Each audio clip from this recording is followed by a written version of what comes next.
Welcome back to the Abbott Family Insurance Podcast. Today I'm joined by Gabe Green, owner of Chaotic Detailing, the car detailing pro known for keeping rides looking top tier. We're talking entrepreneurship, auto detailing, and how business owners can protect what they're building. Thank you for joining us today on the Abbott Family Insurance Podcast. Today we are talking with Gabe. He is the owner and operator of Chaotic Car Detailing. Let's go. And if you are on social media, make sure you drop a like and a follow on his social pages. He's doing some really cool stuff, and his car detailing is out of this world. So if you like that, like even that ASMR, watching the car detailing and hearing that really cool audio, you can definitely get that experience over at Gabe's page. So Gabe, thank you so much for joining us today. I really appreciate you taking the time out of your busy day to come in and just talk with us. It's been really cool getting to know you, and we obviously have been starting to build a relationship at Hazaka Mats, which is where from our last episode we met Mike Larimore, and Daniel Grossman came in. He's actually pretty connected into your story with coming into Hazaka Mats. Tell us a little bit about that. So basically I met Daniel at an event. So Men Up was hosting an event. It was kids in a group home, ages 14 through 17. And they basically brought me out to, spread a little bit of encouragement, because I was in a group home myself. So I know how it feels to be, down and not have a lot of motivation. So I came out and I did a quick little speech, just letting them know like their past does not define their future, and just spreading a little motivation. So after the speech, Daniel was able to recognize me. He pulled me to the side. He was loving what I was doing. He's got a good eye, doesn't he? Yeah, he does. So, we talked for a little bit, and we was able to get connected, able to set up a quick little dinner, and we was on from there, Our relationship has grown so much today. He brought me out to the group, and I was able to meet you, and now I'm here on the podcast. Yeah, facts, bro. Love that. So, dude, holy cow, you were in a group home. Right. Wow. Yeah, I was in a You foster are care. such a put-together human being for going through something like that. What gets you through that? Well, most importantly, God, you know what I mean? Staying faithful to the Lord and always asking for advice and asking for help. Being able to lean on Him really takes a lot of that pressure off of me. Yeah. Did you come to God like early in your life, or where did that kind of happen for you? Honestly, it kind of just happened naturally. Like, as I was going through my rough phases, I kept sports in my corner to kind of keep me out of trouble. And sports didn't work out after high school. So, I just was kind of working, seeing the people that I wanted to hang around, the kind of role models I wanted to be. And, I kind of just was putting my life together piece by piece. And, as I was growing, learning more, my heart started getting bigger. That's when God came to me, and it was just kind of like natural. And I was able to build a close relationship with Him today. That's amazing. Do you think that like there was like somebody who planted that seed first for you? Was there like that moment that you can like look back to and be like, oh, like this is where it started? Yeah, of course. So, after I graduated high school, I turned 18, I was out on my own. Like, I wasn't at a group home. I didn't have anywhere to go. And, I sat in my car and I cried for like an hour straight, just asking God for, just something, because I didn't know where to go. So, shortly after, I called up a great friend. Shout out to Kobe, by the way. And Kobe was able to, take me in for like 2 weeks, and I was just working, saving up my money. I had my own car at the time, so I was able to get from A to B. And shortly after, I was able to get my first apartment at 18. Dang, bro. Yes, sir. That's amazing. And like in this economy, and how old are you today? I'm 20 years old. That was just 2 years ago. Right. Holy cow. Now you own a business. Right. Now, so you went from a group home, finding God, being out on your own, right? That's the like order of operations there. You wound up on your own, finding God. your friend took you in, then you just 2 weeks later, you already secured an apartment and you had your own spot just like that? Just like that. Dang, bro, that's tight. That's hard work. That is so inspiring, and thank you for being raw and like sharing that part of your story. That's wow. Like, if you're out there and you're watching this right now, if you've seen our episode on what it took to start our business and how many cold calls that we had to do in order to get ourselves going, you know, that gives me eerily similar vibes. I mean, that's just like grunt work, putting it in. So tell me, like, so you're only 20, you already own a business. You obviously had this like whirlwind start to your life. I mean, you just hit 20. Like, oh my gosh, to even think about what the next decade has in store for you is really cool to think about. How did you get into detailing cars? Yeah, great question. So, I've always been a car guy, you know what I mean? Just from playing video games to... That was your video game of choice, cars? Yeah, of course. What was your favorite, like, video game for driving? Oh, yeah, I like Forza. Okay. I used to have the little steering wheel on the PlayStation. Yeah. I used to love that, man. Okay. I used to play Crew 2. I don't know if you... I don't know Crew. I don't know that one. I think I would recognize the commercials. I was a Gran Turismo guy and Need for Speed. Right. Yeah, so I like racing games. I just don't know that one. Yeah, Need for Speed definitely in the list, of course. Bro, there's so many classics in there. So many. So, yeah, I always was just in love with cars and just how they look and how they move. And then, you know, I started off just vacuuming out my aunt's car, you know, at the car wash, you know what I mean? Let's go. Just kind of getting that groove in. And then I said, hey, you know what? Well, let's flip the switch a little bit. Let's invest some money into a vacuum, into a pressure washer, and see what we can do. Okay. So I started off, you know, with $500. Went to Home Depot and Harbor Freight. Yep. As shall I say, and got me a quick vacuum and a pressure washer, just something to start off with. And dude. At the time, I was staying in my own apartment, so I would have people walking their dogs, and you know, I would, you know, friendly greet them and say, hey, I'm doing mobile detailing, you know what I mean? I would love to take care of your car for you. I started off at only $30. I started off with my family for free just to get the experience down. Yeah. Get everything down. And what really just took my business off is when I started getting out of my comfort zone and going to these events. I went to ESC. Shout out ESC for just everything. What's that stand for? Entrepreneur Social Club. All right, Entrepreneur Social Club. Yes, awesome. All right, shout out to you guys. Okay. Yeah, so I was able to go to ESC, and from there, you know, it was a lot of support starting off, you know.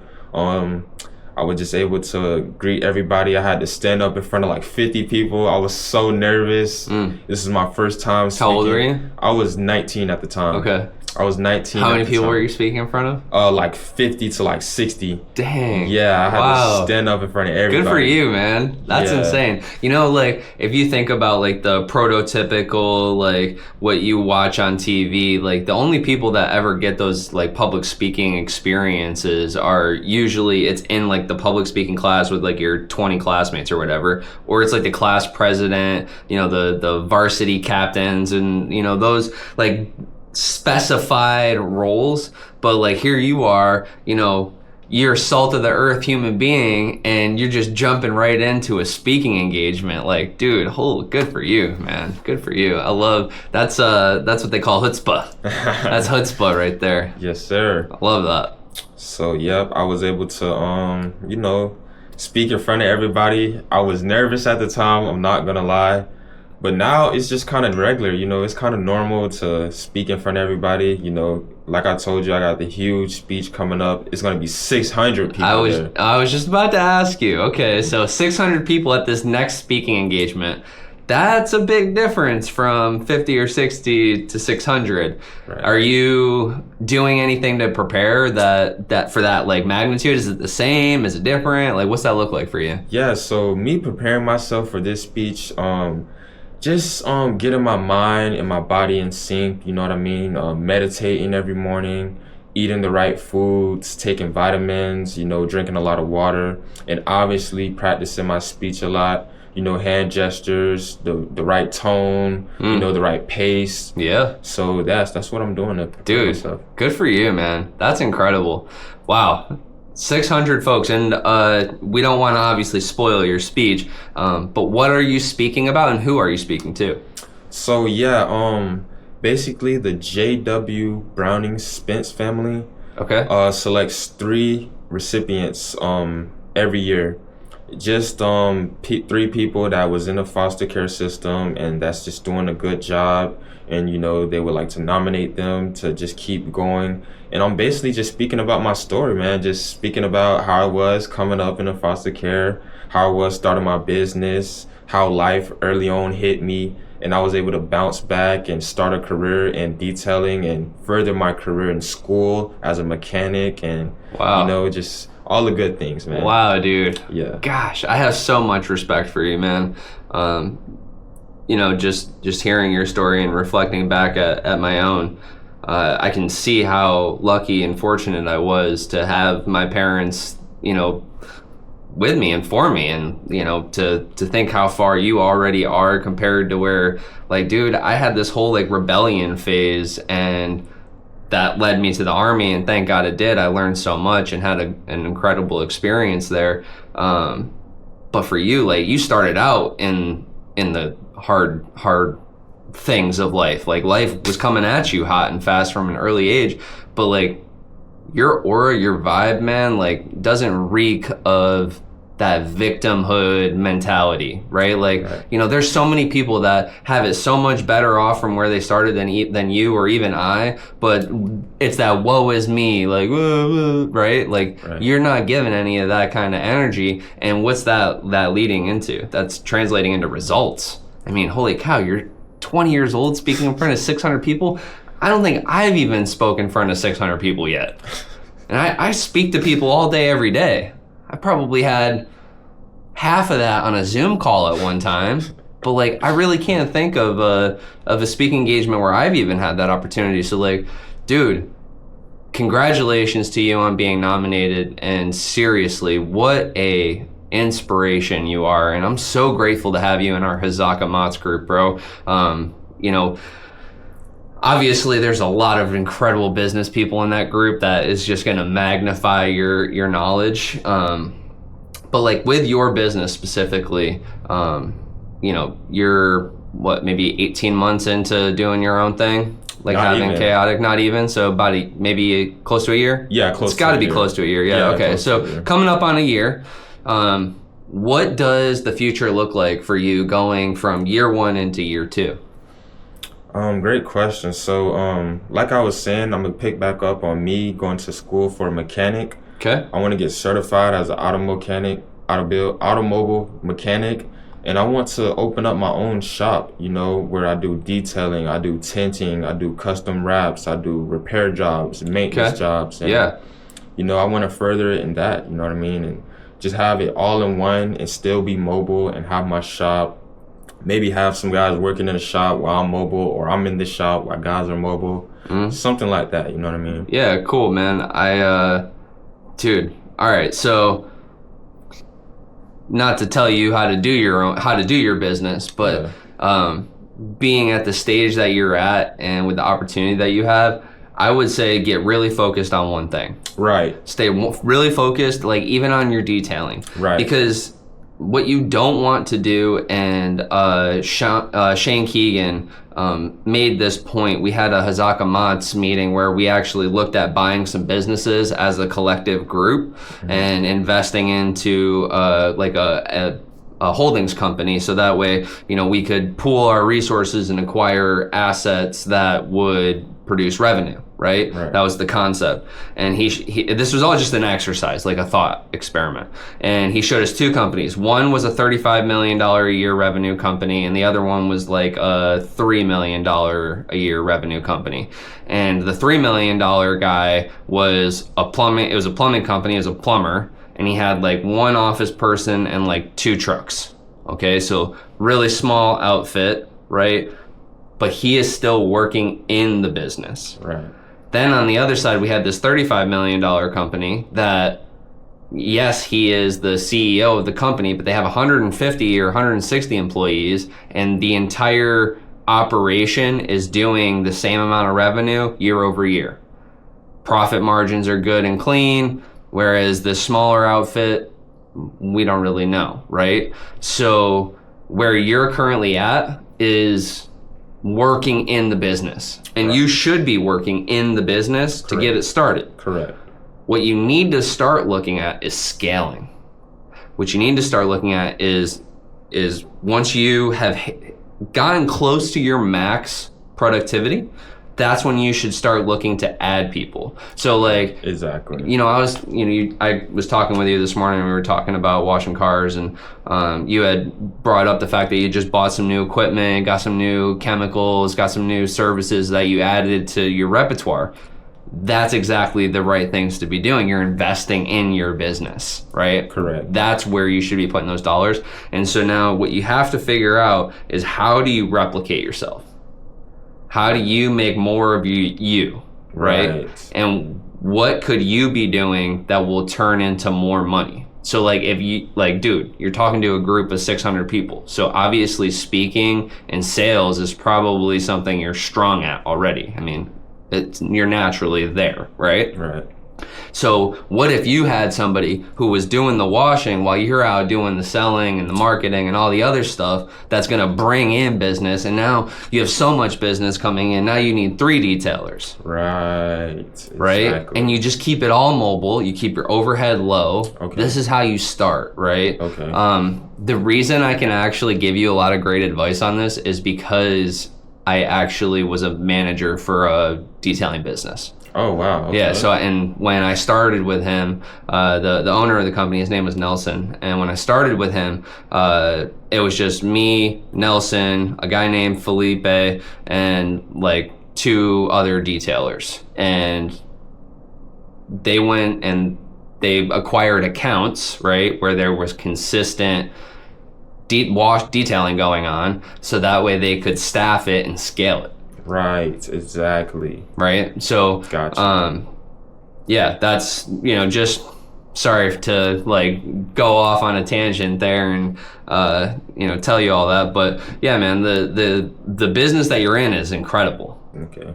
Like, the margins are great, right? The gas and the equipment upkeep is your biggest expense.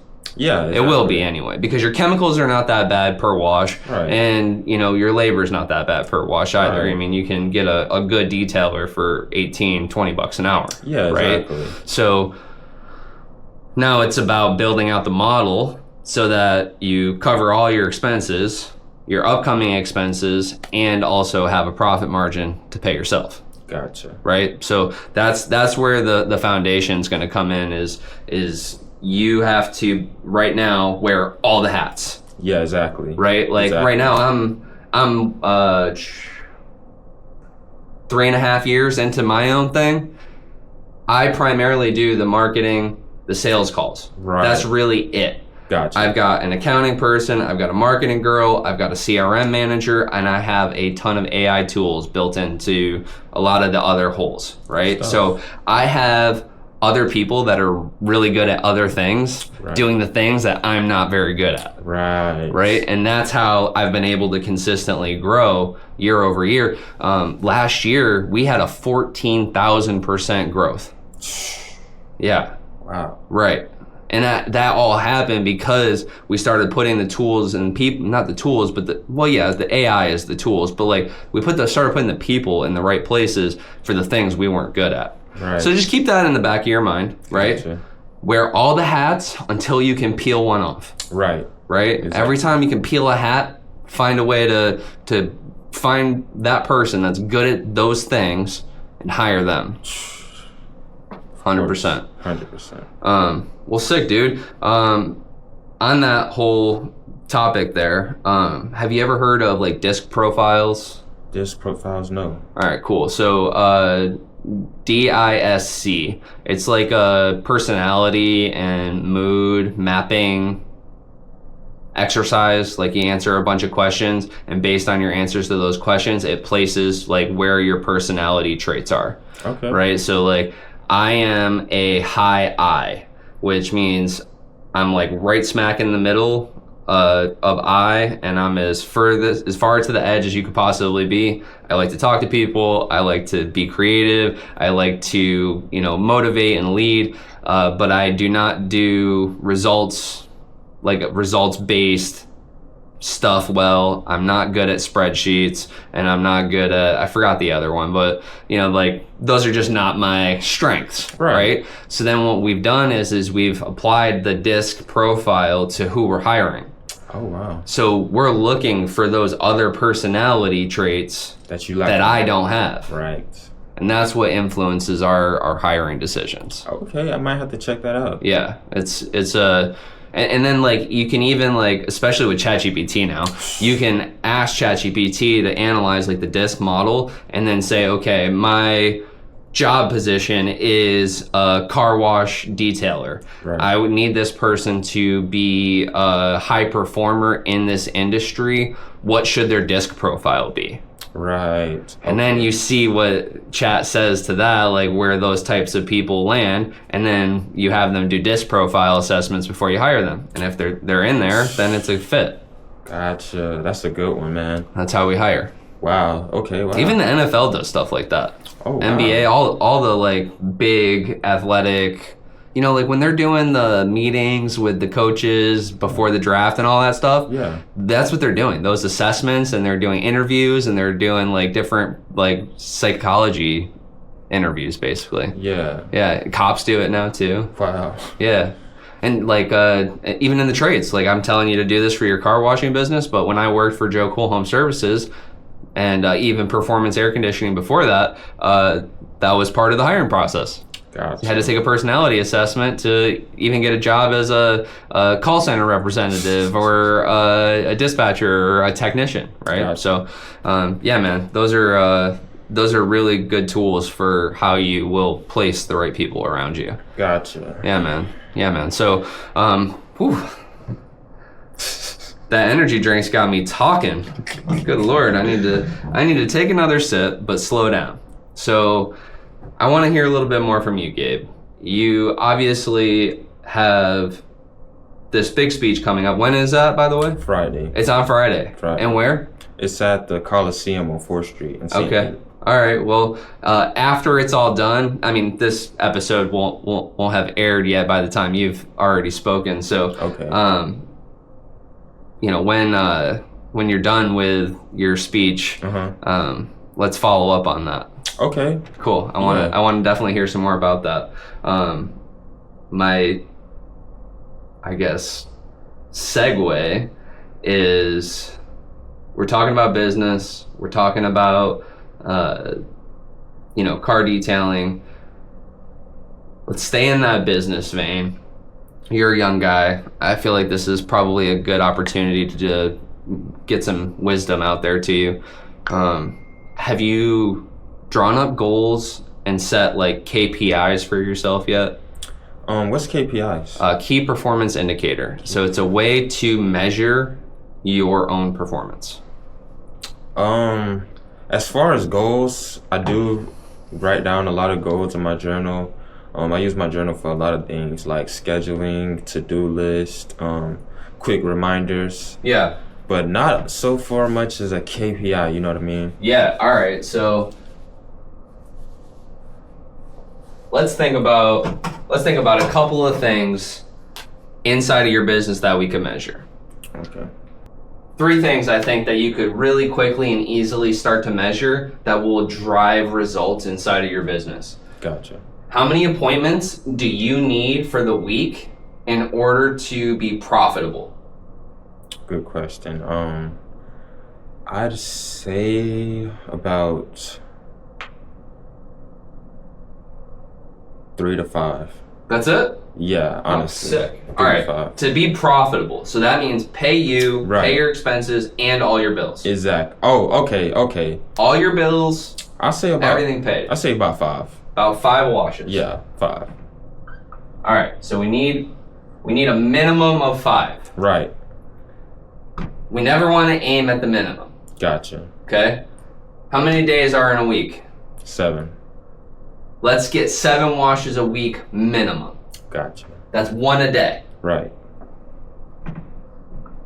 So we need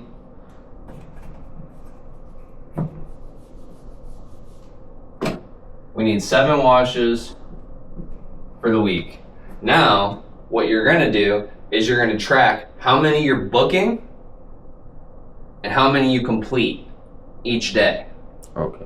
So what you need to figure out is how many do you need to book in order to get 7 completed jobs. So this number is actually going to be higher. So we need to complete 7 jobs to be profitable.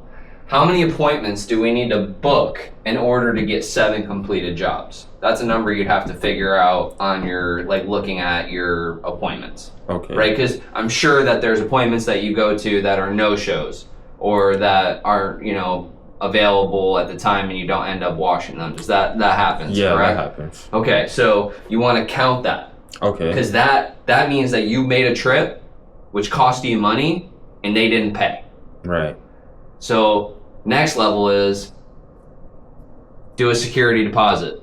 If you don't show up, it's $25 that covers my gas. It's $25 if you don't get your wash. Right. Put your card on file. Right. Yeah, I honestly... That'll make your appointments quite a bit more sticky. Yeah, and I honestly was kind of already like planting that seed for myself because I had a lot of people reach out to me on Facebook and, you know, they weren't as reliable or they might not be as serious. So, you know, I might have some just send me a $25 deposit, you know what I mean? And just to, you know, make sure we're on good terms. Yeah, it's a way to retain the appointment. Right. It creates investment in the upcoming service. Right. Right? In insurance, we can't do that. But in the home service world, when I was in the plumbing and HVAC world, we always did a $75 dispatch fee. Okay. You want us to come out, $75. Gotcha. Plain and simple. Gotcha. So now I'm showing up. You're already $75 in with me before I'm even at your door. Right. Makes you more likely to buy or get add-on services. Right. So definitely look into doing like a little disclaimer that says, "Hey, I need your card on file," so that if you don't show up for this appointment, it'll be a $25 no-show fee. Okay, gotcha. Cool. All right. So in insurance, our close rate, if you're good, is somewhere around 11%. Okay. So that means that in order to get, well, what my numbers actually are is I have to book 12 appointments to get 3 that actually are serious to close 1. Got you. Oh, wow. Yeah. Wow. Yeah. So even of the 3 that are serious, I'll still only close 1 of them. Right. Right? So with that in mind, I book lots of appointments. Right. Because I'm searching for those serious folks, because inside of the serious people is my buyer. Right. For you, same kind of situation. You need to book a lot of volume in order to hit your numbers to have your margin. So if you need to complete 7 jobs, every day you should be trying to book 10 appointments. Because they're going to book out, right? They're going to book out and out and out. So you want to try and book 10 appointments a day. So that means for the week, you want to have around 50 appointments scheduled. Gotcha. Because some will be 2 weeks out. Some will be the next month. Some will be, you know, in between, tomorrow, in 2 hours. It'll be all over the place. Right. Right? But these are you want to start tracking something. Yeah, of course. Because if you're looking at your numbers aren't a feeling. Right. I could feel amazing that today I'm going to be talking to a tax consultant who has a book of business north of 100,000 employees. Gotcha. That's great. Right. I'm so excited. That's still not dollars for me yet. Right. Exactly. Right? It's not a closed deal. Right. But he does count as part of my appointments in order to get closer to a closed deal. Right. Right? So with that in mind, apply that same logic to what you're doing. Okay. So now you break, and this is where like the okay business owners separate themselves from the great ones, or the great ones separate themselves from the okays. Okay, because the really good business people, they watch all the numbers that they could possibly watch because it tells them what's happening. Business is an equation. How you put that equation together is up to you. But no matter what, it has to equal profit. Right. No matter what all those pieces look like, it has to equal profit. Right. And we're in the business of making money. Yeah. Right? Sure. We want to provide for ourselves. We want to provide for employees. Like, we've got things we have to do. One of those things is measuring your numbers. So now when you look at this, okay, here's the next level of how you can look at your business. So you break all this down. So now we've got 7 completed jobs, right? Now we need to find out, okay, so it's outside wash and wax, interior detail. Those 2 services, if they were booked together, how much time can be spent on that job before you lose money? Gotcha. You see? Yeah. So now we need to have a standard time. And then from here, or actually,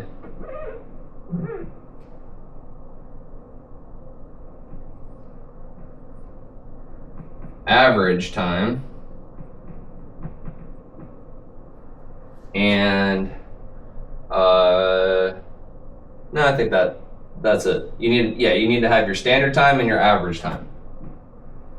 So the standard time is whatever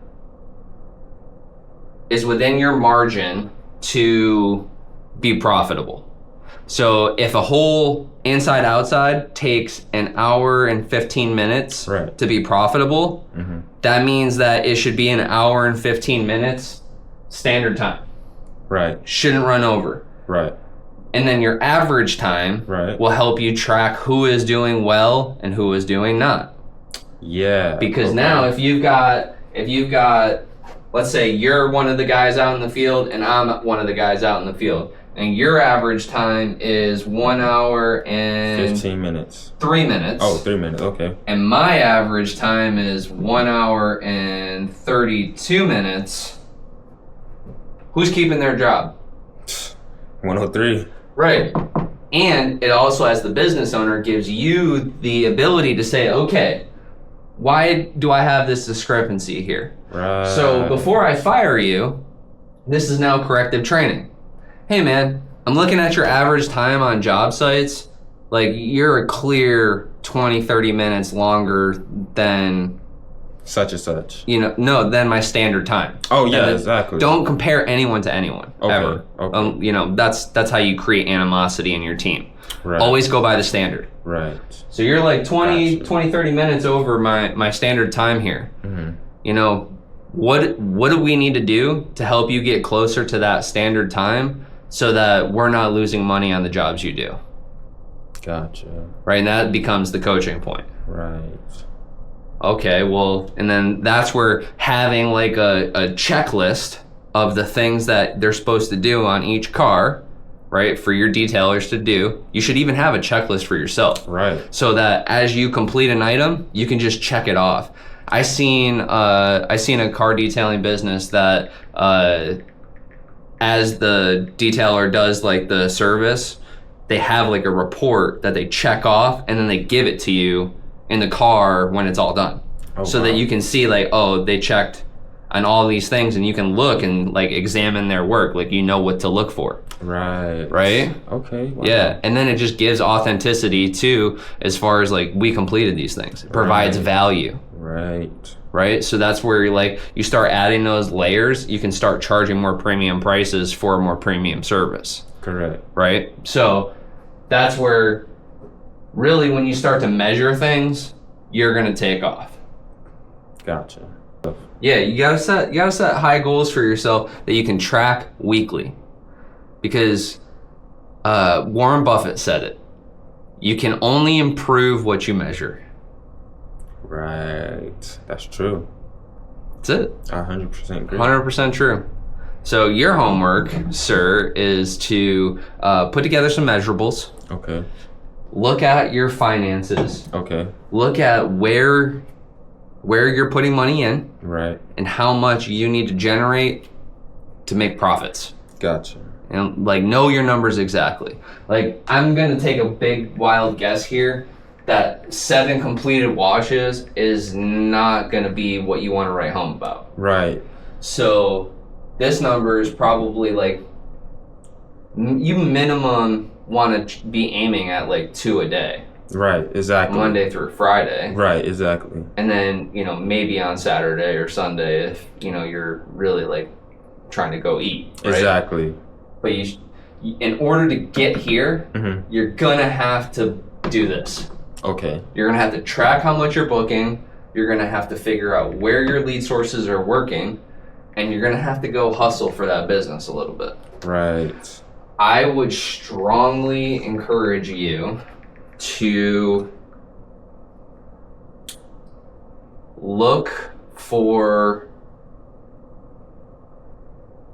I don't even know the best way that you get in there, but like you want to like get in with office parks where you can get like a whole bunch of like businesses where you're showing up every week and you've got 15 washes to do. Right. Fleet deals. Yeah, like fleet deals, but like independent office parks. And I don't really know the best way you go about getting into those places. Honestly, I heard Google Analytics. Google Analytics? Yeah. Okay. If you know how to comb through Google Analytics to come up with that, then yeah, that's where I would start. But gotcha. That's a great way to get a better volume of business in one spot. Gotcha. And then here's the thing.